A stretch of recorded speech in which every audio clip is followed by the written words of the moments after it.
A fine evening to embrace, and let's do just that. I'm watching Donald Trump suffer a little new poll slippage. We talked about that last night, but the calls for his uniquely coiffed head on a platter, that may be a bit premature. The guy is leading in all but one poll, and although there has been some shuffle and breakaway from a dreamy Floridian and a pair of outsiders, the Donald is still firmly planted, and he is vowing to stay in the race and win. Thank you very much. While the times may be too strange and the variables too plentiful, one thing just might explain Trump's meteoric rise to the heights he has mostly maintained. That is Twitter. The New York Times did an exhaustive look at Donald's use of his chosen social medium, and it makes all the sense in the world. I'll tell you why. While in 2008, Facebook and MySpace may have seemed as foreign to John McCain as a Kazakhstani takeout menu, Donald is perfectly at home in his Twitter nest, lobbing bombs, starting feuds, disseminating information, creating spontaneous platforms. It's all there for his fingers to tickle 140 characters at a time. And do you know the guy is worth billions? Yeah, and that's because he is thrifty. And what most candidates have to pay through the nose for in events, consultants, focus groups, grassroots door knockers, and throne sniffers, Trump does it all on Twitter for free. His 4.3 million followers are not only passively entertained and gleefully inspired, they're also frothy, vocal, and ready to retweet and generate conversations in the name of their power animal. In the words of one Democratic operative, Trump, quote, fills the Twitter stadium every day. And try as they might, there's no other candidate who matches his tweet reach. Hillary Clinton has a few more followers, but Trump is mentioned 3 times more often than Hillarina. They both have the same number of fake Twitter followers, about 1 million apiece, but the majority of true believers is the same for both at about 65%. Not so for Uncle Joe. Biden. Nearly half of his Twitter followers are phony. They're the equivalent of electronic hair plugs. And it's also not so for the other authentic codger in the hunt for the top job, Bernie Sanders. Bernie has the highest concentration of real followers of anyone in the race. Hi. Oh, sorry. I just get all choked up when I see socialists because I know our country's going to be great again. Thanks, Bernie. On the other side of the aisle, 92% of Bernie's tweets are real. No spam bots or Pakistani teenagers for the avowed socialists, just a bunch of angry redistributors with contempt for billionaires and carpal tunnel syndrome. The biggest loser here? Oh, it's Jeb Bush. He isn't very effective on Twitter, doesn't have a ton of followers, and almost none of his opponents follow him. Oh, well, at least he has a famous last name, and he can tweet in 2 languages. And in the words of the immortal Beck, soy un perdedor.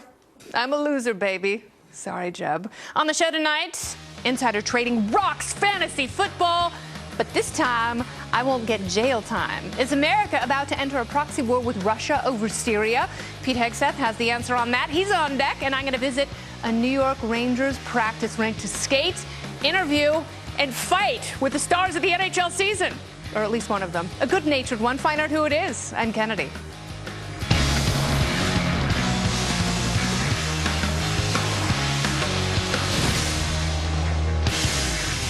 Hi, I'm gleefully and classily moving my hair to the side just for you. Donald Trump says he is not going anywhere, and his diesel-fueled Twitter minions, they agree, and they're angry. Is the Trump phenomenon here to stay? Is it still staying? Let's ask our party panel. She's back, and I'm happy. It's Carly Shimkus from Fox News Headlines 24/7. That is on Sirius XM, channel 115. You have to check that out. Gavin McInnes is here tonight, host of the Gavin McInnes Show. He's also a Tacky Mag contributor, and Charles Cook from the National Review, author of the Conservatarian Manifesto.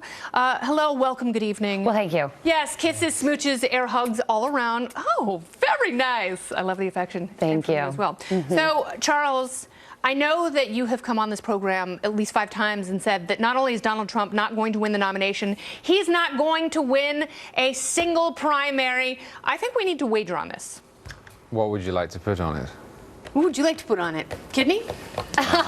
No, I already lost that last election season. That's absolutely true. Do you still think that Donald Trump is not going to win? That is a correct summary of my position. He's not going to win. He says he's going to win. Well, and he's not dropping out. He says many things. He's going all the way. He says many things. I think he is beginning to decline, actually. I think he's beginning to get bored as well. Really? Do you think this whole running for president thing just takes too much time and energy? Well, I just think he's a fantastic entertainer. Yeah. And it can't be too fun to play the same show every single day. You have to vary it, and he can't. Tom Jones can do it. I don't know if Donald Trump can do it well. I have not heard anyone else float that premise so far that Donald Trump might actually getting bored of the race.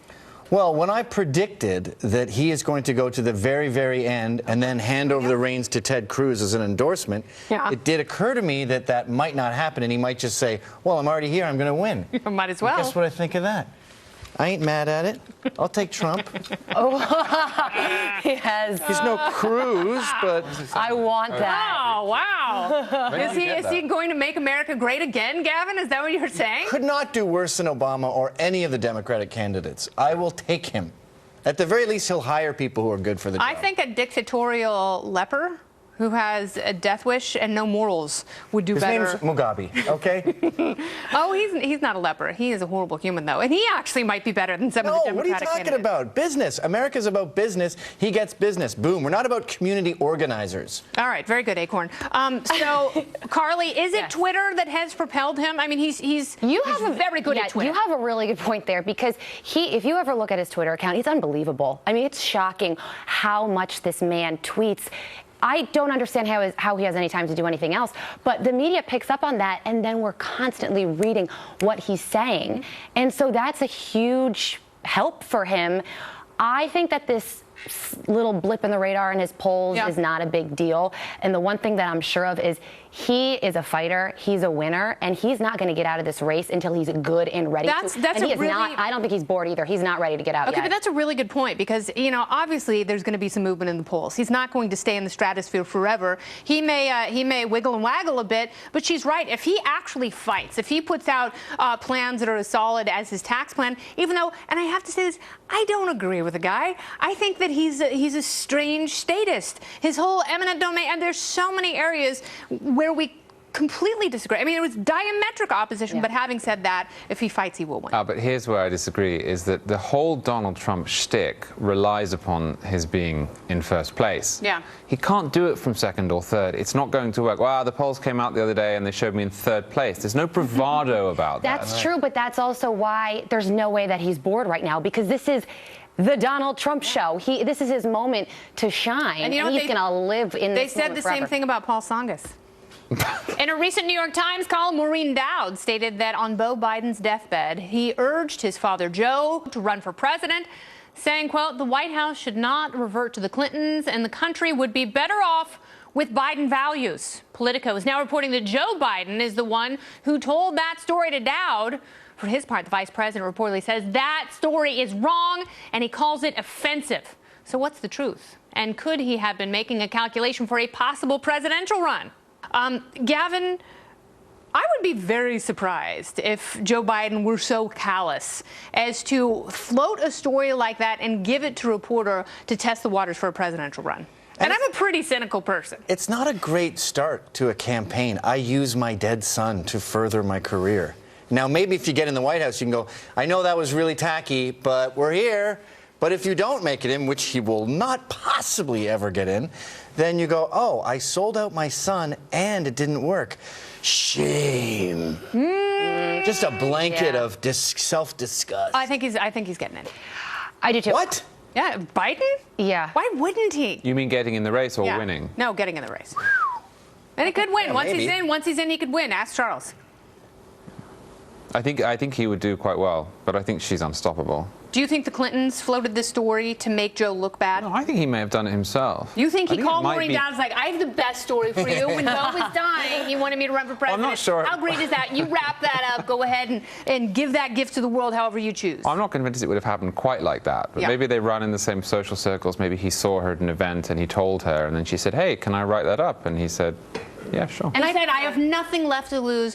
Hillary Clinton hates two people on earth no more than she hates Maureen Dowd and Joe Biden. I don't know if that's true, but it sounds pretty good. That's not a good party right there, the three of them. I don't buy this because this is a bad strategy for Joe Biden. I want a president that definitely wants to be in the White House and is firmly committed to this and not just running on this emotion. So I think that if he does get in the race, this story could actually hurt him. So I don't buy that he planted this at all. I don't think he planted it. Yeah. Well, emotion got us Obama for 2 terms because broads are emotional. And It they wasn't go, just broads who voted for Obama. Go back and look broads at the put Obama demographics. over the limit. And that's a different emotion. This is like, I'm not sure that I want to be president, but my son told me to maybe. So That's a good it's not working for him. It's like when Adrian was on her pregnancy bed. She's like, "Win, Rocky, win!" All right, my panel returns later to find out which one of them is happiest, according to one study. But first, scandal rocks the fantasy football world as insider trading invades one of America's favorite pastimes. Could it be true? Could it bring down everything you love? Stay tuned.